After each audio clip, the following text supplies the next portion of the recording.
اس کی تمجید ہو جس نے مجھے حکمت دی ہے۔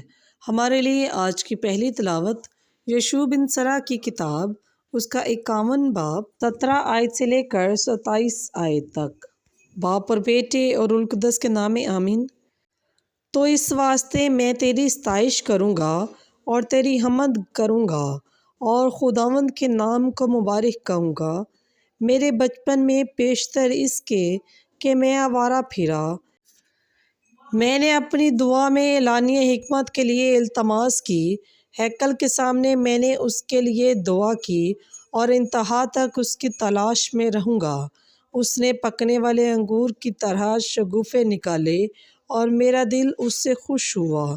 میرے پاؤں استقامت میں پڑے اور بچپن ہی سے میں نے اس کے نقش قدم پر چلا۔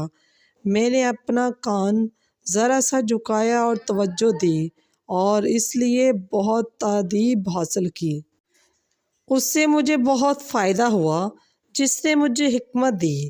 میں اس کی تمجید کروں گا کیونکہ میں نے ارادہ کیا کہ اس کی تقلید کروں۔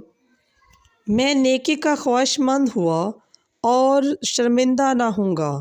میں نے اس کے لیے بہت محنت کی اور اپنے ہر عمل میں تجسس کرنے سے باز نہ آیا۔ میں نے بلندی کی طرف اپنے ہاتھ پسارے اور میں اپنی جہالت پر رویا۔ میں نے اپنے آپ کو اس کی طرف متوجہ کیا اور پاکیزگی سے اسے پایا۔ پس پاک کلام کی پڑھے اور سنے جانے پر خداوند کی خاص برکت ہو۔ خداوند کا شکر ہو۔